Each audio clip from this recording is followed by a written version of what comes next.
Mantan Menteri Kelautan dan Perikanan Edi Prabowo hari ini menghadapi sidang pembacaan putusan terkait kasus suap ekspor benur. Politisi Gerindra ini divonis 5 tahun penjara dan denda 400 juta rupiah subsidi 6 bulan kurungan.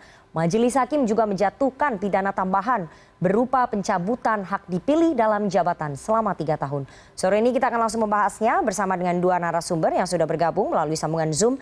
Ada Waldus Sitomorang, kuasa hukum Edi Prabowo. Selamat sore Pak Waldus. Selamat sore Mbak.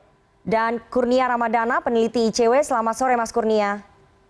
Selamat sore Mbak Rifana. Oke, saya mau ke Pak Waldus terlebih dahulu. Pak Waldus, Majelis Hakim sudah menjatuhkan vonis kepada klien Anda. Bagaimana respon ataupun tanggapan dari klien Anda atas vonis Majelis Hakim ini, Pak Waldus? Baik Mbak. Pertama, ini agak... Halo? Ya, silakan Pak Waldus. Ya, pertama saya sampaikan dalam kalau putusan itu tidak diambil secara bulat. Karena itu ya. Hakim anggota 1 menyatakan bahwa pasal yang didakwakan atau dituntut pasal 12A secara tidak terbukti secara sah dan yakin. Bahkan beliau itu masuk ke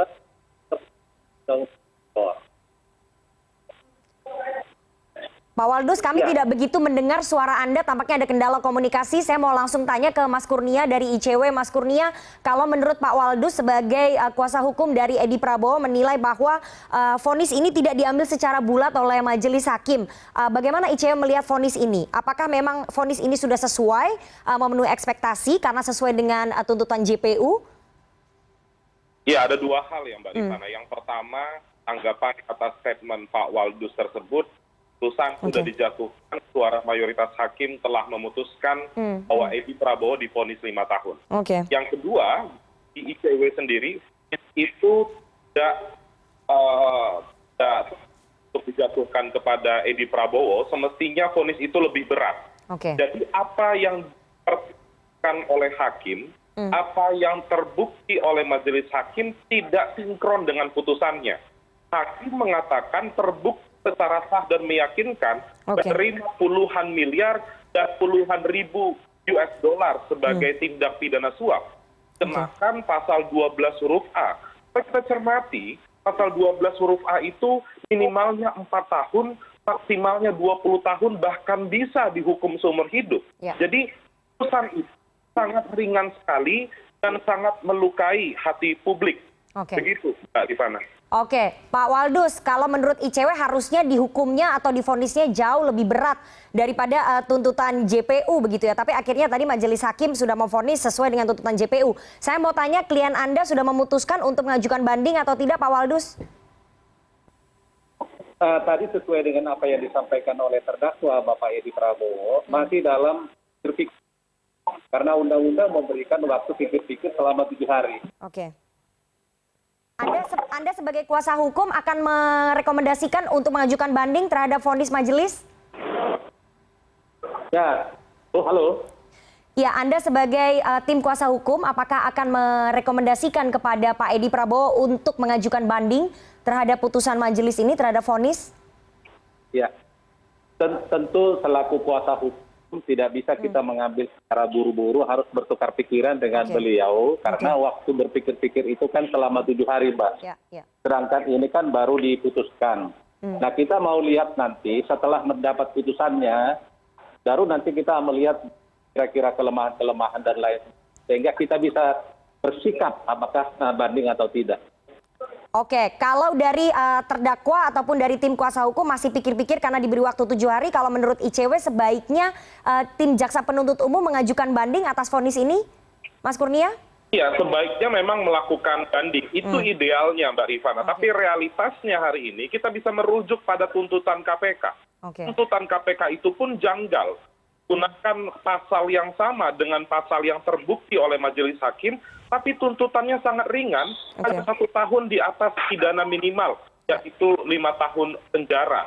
Dan dalam proses persidangan pun sebenarnya ada banyak kerjaan rumah KPK, tidak hanya banding, Mbak Rifana, akan tetapi menelusuri lebih lanjut potensi tindak pidana pencucian uang yang dilakukan oleh beberapa terdakwa yang baru saja vonis di Pengadilan Tipikor Jakarta. Saya rasa penting karena selama persidangan menurut pantauan ICW cukup banyak potensi untuk bisa dikenakan baik pasal 3 ataupun pasal 4 Undang-Undang Tindak Pidana Pencucian Uang. Oke. Gitu, Mbak Rifana. Oke, saya mau ke Pak Waldus lagi. Pak Waldus, ini Majelis Hakim juga menjatuhkan pidana tambahan berupa pencabutan hak dipilih dalam jabatan klien Anda selama 3 tahun. Klien Anda bagaimana meresponnya? Karena ini akan berpengaruh terhadap karir politik klien Anda dalam Partai Gerindra, Pak Waldus. Kita selaku kuasa hukum tentunya sangat keberatan, Mbak. Oke. Sangat keberatan. Nah, oleh karena itu nanti kembali lagi kita setelah nanti mempelajari putusan dari majelis, kita akan bersikap. Oke, keberatannya di mana, Pak? Apakah menurut Anda Majelis Hakim terlalu berlebihan mencabut hak politik klien Anda selama 3 tahun, Pak Waldus? Karena sebagaimana di dalam nota pembelaan kita, nah itu kita sudah keberatan, kita sampaikan beberapa putusan-putusan Mahkamah Konstitusi terkait dengan hal-hal seperti itu.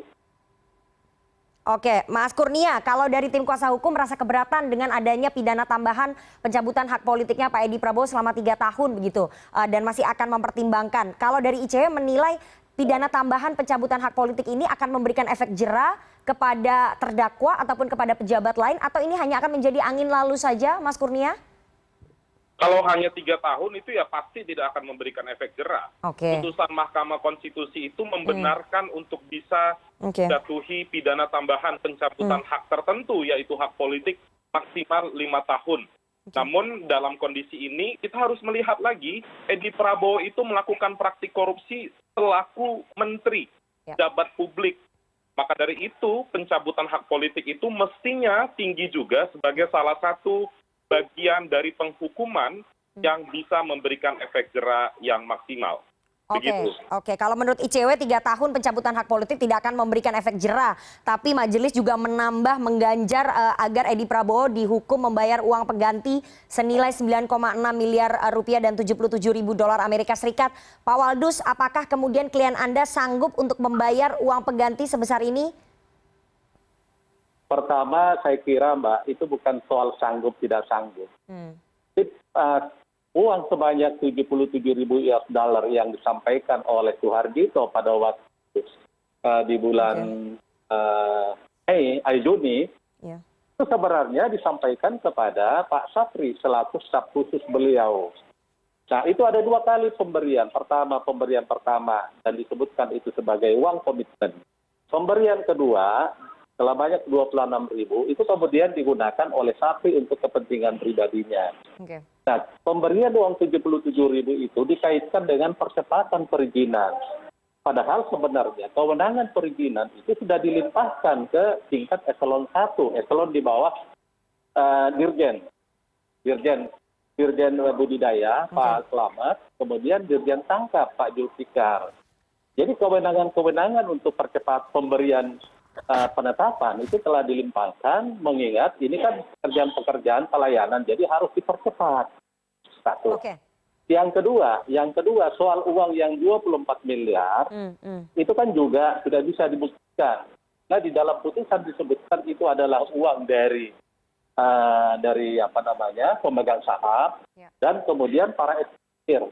Oke, Pak Waldus, jadi klien Anda sanggup tidak untuk membayar? Apa merasa keberatan dengan uang pengganti sebesar 9,6 miliar dan juga 77 ribu dolar Amerika Serikat ini, Pak?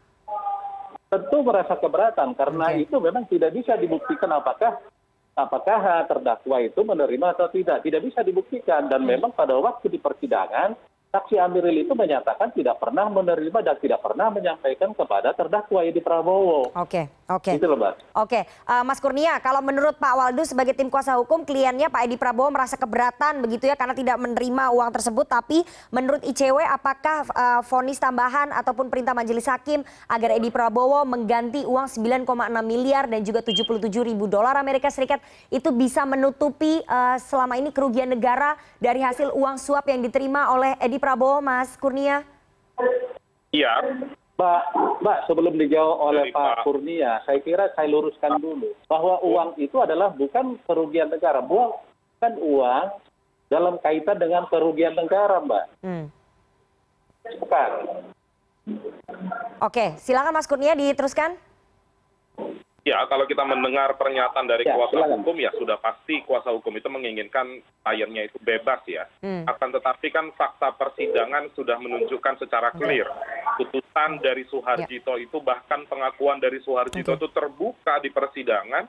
Kalau dia tidak memberikan fee, maka proses pemberian kuota itu akan menjadi lambat. Tadi Pak Waldus mengatakan ada 2 kali penerimaan.